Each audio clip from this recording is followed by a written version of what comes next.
नमस्कार, मैं हूं मृत्युंजय कुमार झा और कमोडिटी सुपरफास्ट में आपका स्वागत है। और सबसे पहले बात करेंगे चांदी की, जहां पर जोरदार तेजी है और एमसीएक्स पर चांदी का भाव करीब करीब 2000 रुपये बढ़ चुका है।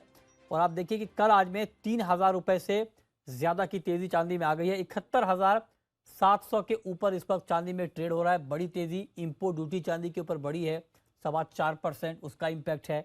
फेड ने दरें कम बढ़ाई है 0.25%। उसके बाद डॉलर वीक हुआ, 10 महीने के लो पर पहुंचा। ये सारे फैक्टर इस वक्त बुलियन मार्केट के लिए बहुत पॉजिटिव हैं। तो क्या चांदी की तेज़ी और बढ़ेगी या तेज़ी पूरी हो चुकी है, ये बताने के लिए जिगर धर्मशी हैं मोतीलाल ओसवाल के। जिगर, स्वागत है आपका। तेज़ी बाकी है सर चांदी में या हो गई पूरी? जो खबर थी उसका इम्पैक्ट आ गया? देखिए, जो खबर थी उसका इम्पैक्ट तो ज़रूर से आया है, प्राइस ने उस हिसाब से अपसाइड का मोमेंटम दिखाया है। बट जिस तरह से मार्केट अपसाइड का मोमेंटम पकड़ के रखा है, मुझे लगता है कि सिल्वर की तेज़ी और भी बाकी है। और आने वाले शॉर्ट टर्म में कुछ समय के लिए मुझे लगता है कि सिल्वर थोड़ा गोल्ड के सामने आउट परफॉर्म होता हुआ दिख सकता है। तो मुझे लगता है कि सिल्वर में ये तेज़ी कंटिन्यू रहेगी।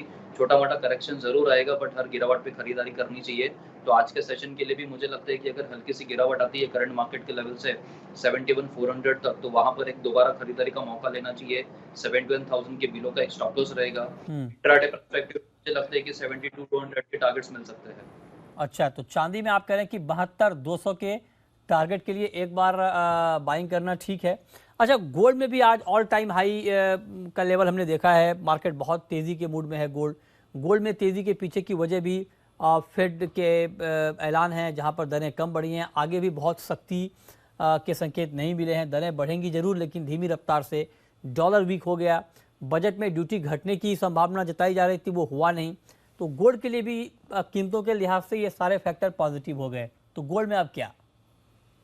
जी देखिए, गोल्ड में भी पॉज़िटिविटी है, नो डाउट। अभी भी प्राइसेज़ इतना अच्छा रेज़िलियंस दिखा रहा है और बिल्कुल भी गिरावट नहीं दिख रही है। बट येस, कहीं न कहीं मार्केट बहुत थोड़ा ओवरबॉट ज़ोन की तरफ जाता हुआ दिख रहा है। बट अगेन हमें ट्रेंड को फ़ॉलो करना चाहिए और अभी भी ट्रेंड पॉज़िटिव ही दिखा रहा है। तो मुझे लगता है कि एक स्टॉप लॉसेस के साथ काम करते हुए चलना चाहिए ट्रेंड के साथ।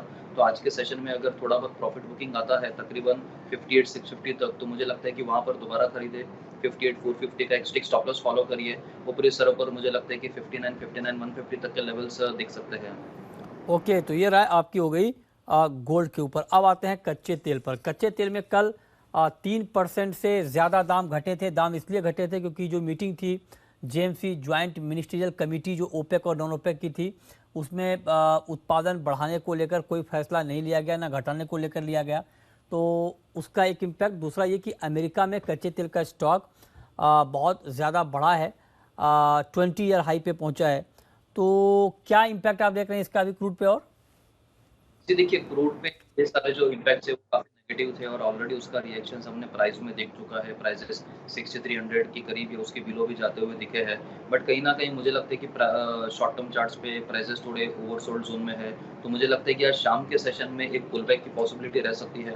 तो बिल्कुल टेक्निकल पर्सपेक्टिव के ध्यान में रखते हुए मुझे लगता है कि एक पुल बैक के लिहाज से खरीदारी का मौका लेना चाहिए 62, 70, 80 के ज़ोन में। 6200 के बिलो का एक स्टॉप लॉस रखना होगा। इवनिंग सेशन तक मुझे लगता है कि दोबारा एक बार 6400 के लेवल्स आते हुए दिख सकते हैं। जी, और 20 ईयर नहीं, 20 मंथ हाई पे क्रूड का स्टॉक यूएस में पहुंचा है। उसका इम्पैक्ट हमने कल क्रूड मार्केट पर देखा था। लेकिन अब बात मेटल की। मेटल में आपकी टॉपिक आज के लिए कौन कौन सी है? इसी मेटल में मुझे लगता है कि ज़िंक और एली पर ध्यान देना चाहिए। ज़िंक में हमने कल काफ़ी गिरावट देखी थी और आज भी मुझे लगता है कि वो गिरावट और एक्सटेंड हो सकती है। तो ज़िंक में अगर 292 हाफ से लेके 293 तक के लेवल्स मिलते हैं, तो वहाँ पर बिकवाली का मौका लेना चाहिए। 295 का एक स्टॉप लॉस रखना होगा। निचले स्तरों पर 280, 287 के टारगेट्स आते हुए दिख सकते हैं। दूसरी तरफ मुझे लगता है कि एल्यूमीनियम एक पॉजिटिविटी के साथ ट्रेड करता हुआ दिखेगा शाम में। तो एल्यूमीनियम में खरीदारी करनी चाहिए। 224 का लेवल्स अच्छा रहेगा इवनिंग सेशन में खरीदारी करने के लिए। 222 का स्टॉप लॉस रहेगा।